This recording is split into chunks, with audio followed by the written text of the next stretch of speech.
Welcome to Gnanaprasuna by astro channel.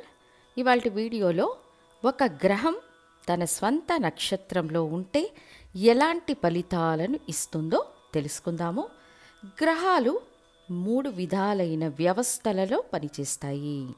ఒకటి వారి స్వంత స్వభావం, తర్వాత వీళ్ళు ఏ స్థానంలో ఉంటారో ఆ స్థానాన్ని బట్టి, ఆ స్థానంలో పొందే బలం యొక్క స్వభావాన్ని బట్టి, 3 వీళ్ళు ఏ నక్షత్రం ద్వారా ప్రయాణిస్తారో ఆ నక్షత్ర స్వభావాన్ని బట్టి పనిచేస్తారు.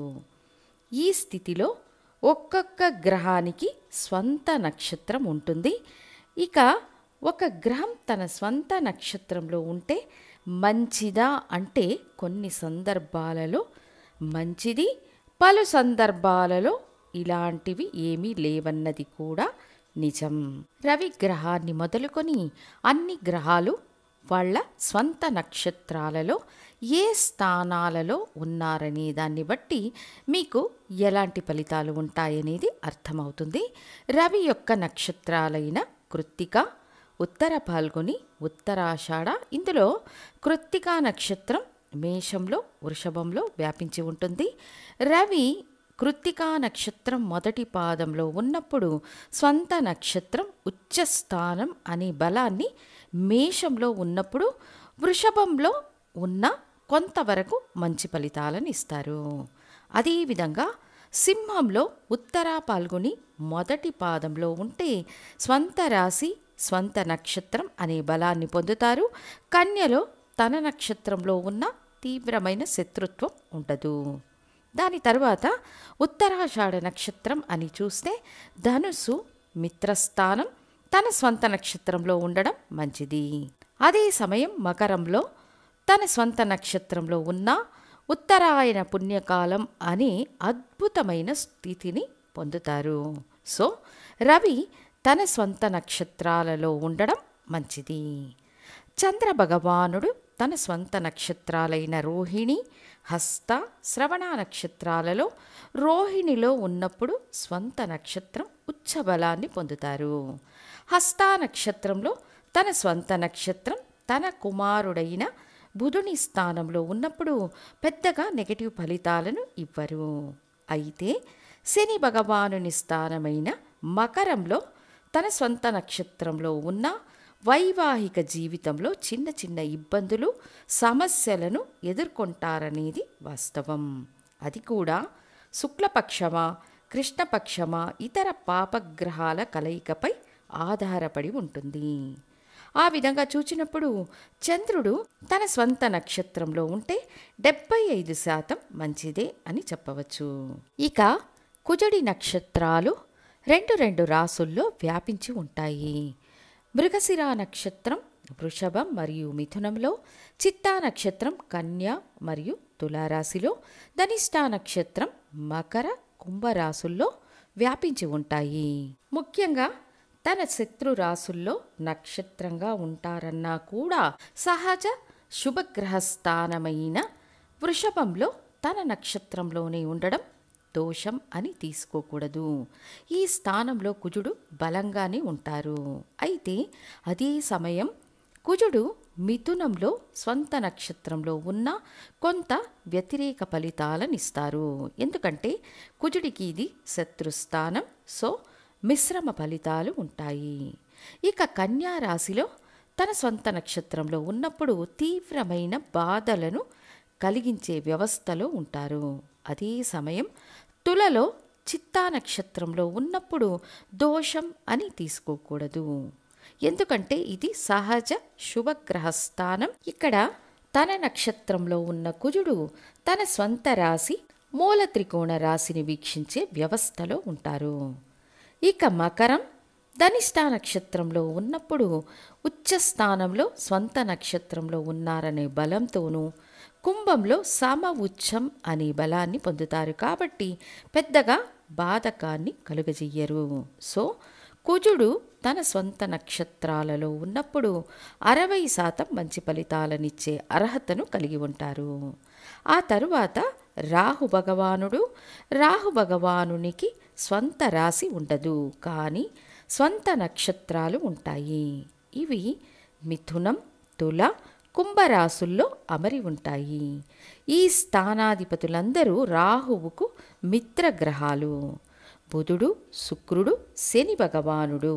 సో ఈ రాసుల్లో రాహువు తన స్వంత నక్షత్రంలో అమరి ఉన్నారంటే ఆ స్థానాధిపతిగా మారిపోతారనే ఆధారంగా రాహువు తన స్వంత నక్షత్రంలో ఉన్నప్పుడు అదనపు బలాన్ని మరియు ప్రయోజనాలను ఇస్తారు. తర్వాత గురు భగవానుని నక్షత్రాలైన పునర్వసు, విశాఖ, పూర్వాభాద్ర నక్షత్రాలలో మిథున రాశి తన స్వంత నక్షత్రమైన పునర్వసులో ఉన్నప్పుడు తన స్వంత రాశి మూల త్రికోణ రాశి అయిన ధనుస్సును వీక్షిస్తారు. కాబట్టి మంచి ఫలితాలు ఉంటాయి. కర్కాటకంలో ఉచ్చం అనే స్థితిలో ఉంటారు. అదనపు ప్రయోజనాలు ఉంటాయి. ఇక తులలో శత్రుస్థానం అనే స్థితిలో ఉన్న తన సొంత నక్షత్రంలో ఉంటారు. సహజ శుభగ్రహ స్థానంలో ఉంటారు. కాబట్టి పెద్దగా చెడు ఫలితాలను ఇవ్వరు. ఇక వృశ్చికంలో తన స్వంత నక్షత్రంలో ఉన్న మంచిది.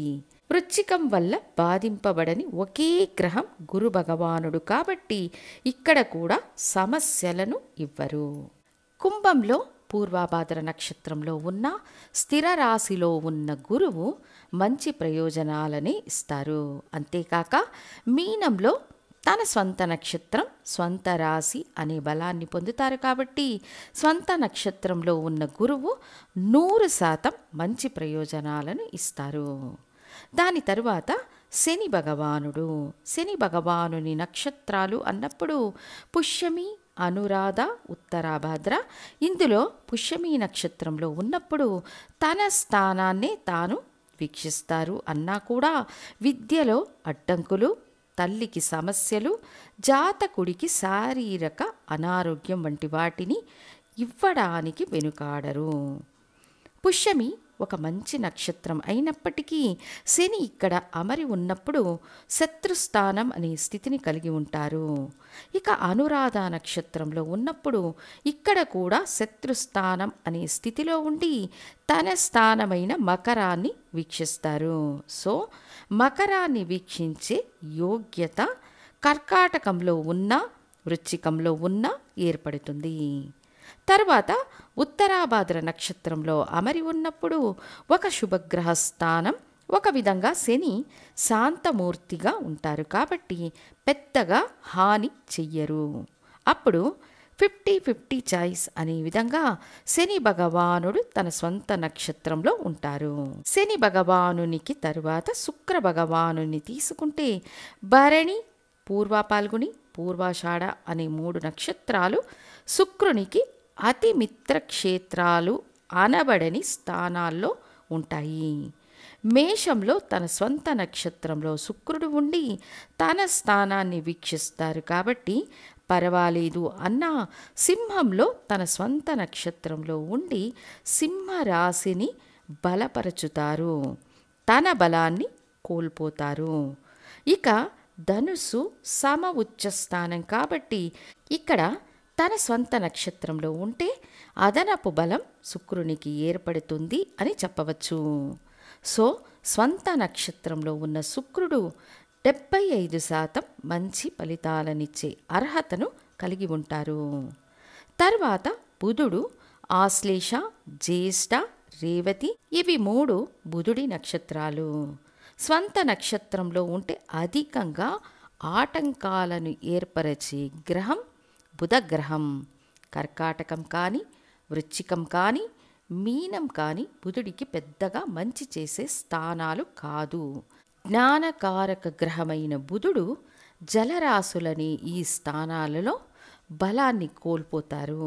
కాబట్టి కర్కాటకంలోని ఆశ్లేష నక్షత్రంలో ఉన్న, వృశ్చికంలోని జ్యేష్ఠ నక్షత్రంలో ఉన్న, మీనంలో రేవతి నక్షత్రంలో ఉన్న ఒక రకమైన గందరగోళ ప్రయోజనాలను ఇస్తారు.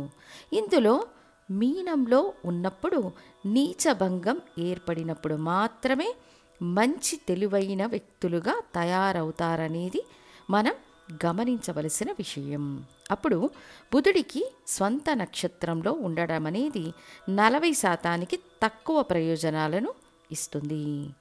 దాని తర్వాత కేతు భగవానుడు, జ్ఞానకారకుడైన కేతు భగవానుడు తన స్వంత నక్షత్రంలో అమరినప్పుడు ఆ స్థానాధిపతులుగా మారే స్వభావాన్ని కలిగి ఉంటారు. మేషంలోని అశ్వనీ నక్షత్రంలో అమరి ఉన్న స్థితిలోనూ, సింహంలో మఖా నక్షత్రంలో అమరి ఉన్న స్థితిలోనూ, ధనుస్సులోని మూలా నక్షత్రంలో అమరి ఉన్న స్థితిలో ఆ స్థానాధిపతులుగానే పనిచేసే స్వభావాన్ని కలిగి ఉంటారు. అప్పుడు అశ్వనీ నక్షత్రంలో ఉన్నప్పుడు ఆ స్థానాధిపతి కుజుడిగా, ధనుస్సులో మూలా నక్షత్రంలో ఉన్నప్పుడు గురువుగా మారి జ్ఞానకారకుడిగా పనిచేస్తారు.